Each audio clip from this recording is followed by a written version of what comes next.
Banke Bihari corridor को लेकर चल रहे विरोध प्रदर्शन को लेकर सभी गोस्वामियों परिवार ने बात की। मंत्री चौधरी लक्ष्मी नारायण जी से कैबिनेट मंत्री चौधरी लक्ष्मी नारायण ने गोस्वामी परिवार में करीब 2 घंटे लगातार बात की। सरकार की योजना और सरकार के कॉरिडोर बनने से गोस्वामियों को किसी भी तरीके का परेशानी का सामना नहीं करना पड़ेगा। कैबिनेट मंत्री चौधरी लक्ष्मी नारायण ने कहा कि वृंदावन और बांके बिहारी मंदिर मेरा घर आंगन है और मैं समय समय पर वृंदावन बांके बिहारी मंदिर के दर्शन करने आता रहता हूं, तो यहाँ के सभी लोग मुझसे घर जैसी बात करते हैं। हमारी सरकार लोगों के लिए सुविधा देने का काम कर रही है और श्रद्धालु पर्यटन एवं ब्रजवासी सरकार की सुविधाओं का लाभ लेने के लिए प्रयास कर रहे हैं।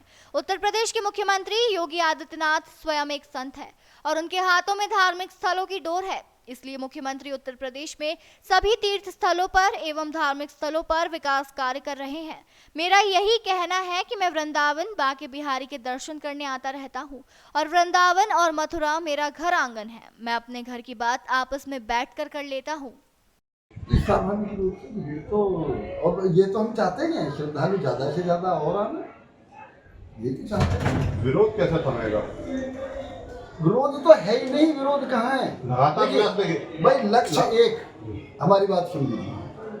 हमें मथुरा जाना है, यहाँ से हम सीधे भी मथुरा जा सकते हैं, राया वाली सड़क पे भी होके जा सकते हैं, छठीकरा होके भी मथुरा जा सकते हैं। एक लक्ष्य है, वही लक्ष्य है कि श्रद्धालु को सुविधा सुरक्षा मिले। यही सेवायत और गोस्वामी समाज का लक्ष्य, यही सरकार का लक्ष्य है। देखिए मंत्री, दोनों में अंतर है।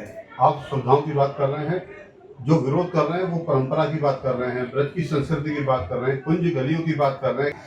मैंने आपको बताया, पूर्ण सहमति से ही ये कार्य आगे रहेगा, कहीं 1% भी कोई विवाद नहीं रहेगा। अभी जो कुछ मान लो किसी भी तरह की कोई खामी किसी ट्रस्ट के बनने में या किसी अध्यादेश में या कोई बात है, तो आपस में बातें होंगी, उन सब मसले को तय कर लिया जाएगा। और मैंने बताया है कि जब देखिए, यदि ये सरकार की बातें किसी ऐसे व्यक्ति के हाथ में होती जो धार्मिक नहीं होता, सनातन धर्म में नहीं होता, जब एक ऐसे व्यक्ति के हाथ में एक जो स्वयं तीर्थों का कितना विकास स्वयं कर रहे हैं, आप बताइए मुझे, जो मुगल काल में और ब्रिटिश काल में जिन मंदिरों का हमारा उन्होंने तोड़ फोड़ कर दी, लूट लिए, सब ध्वस्त कर दिए, उन सबको तो वो दोबारा बनवा रहे हैं। तो इसका पूर्ण रूप में सहमति से हल किया जाएगा, किसी प्रकार का कोई नहीं। मंत्री जी, आखिरी सवाल, बांके बिहारी कॉरिडोर जो है क्यों जरूरी है? इसके न होने से क्या नुकसान है और इसके होने से क्या फायदे हैं? आप सरकार का देखिए, एक जब हम पहले बिहारी जी आते थे, हजारों की तादाद में लोग आया करते थे, आज महीने में लाखों की तादाद। स्वाभाविक रूप से जब सुविधाएं मिली लोगों को, सुरक्षा मिली लोगों को, तभी तो दर्शनार्थी बढ़े।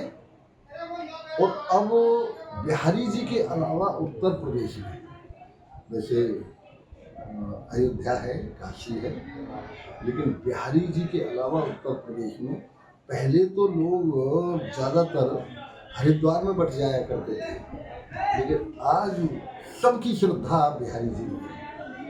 इसलिए यहाँ जो दर्शनार्थियों की संख्या दिन प्रतिदिन बढ़ती जा रही है, तो उन्हें किस प्रकार से हम ज़्यादा सुविधाएं दे सकें, किस प्रकार से उन्हें ज़्यादा सुरक्षा दे सकें, किसी को शासन चाहता है, किसी को सेवायत चाहते हैं।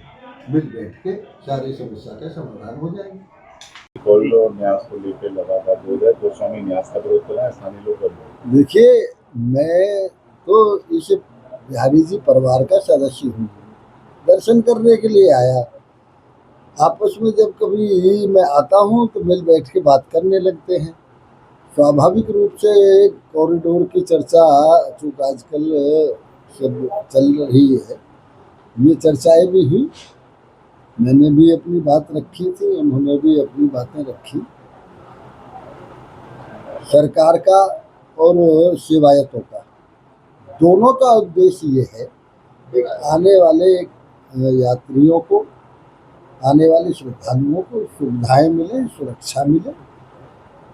पूर्ण रूपेण सहमति से ही जो भी विकास होगा कुछ पूर्ण रूप में सहमति से होगा। इसमें कहीं किसी भी प्रकार का सरकार का कोई इरादा ये नहीं है कि यहाँ सेवायतों के जो प्रथा पुरानी चली आ रही है पूजा के संबंध में, उसमें कोई हस्तक्षेप का इरादा नहीं। केवल चूंकि एक संत के हाथ में उत्तर प्रदेश की बागडोर है, इसलिए वो धार्मिक स्थलों को भव्य और दिव्य बनाना चाहते हैं। ये सारी बातें बहुत से भ्रम फैल जाते हैं, वो सब भ्रम दूर करके आपसी सहमति से ही पूरा विकास होगा।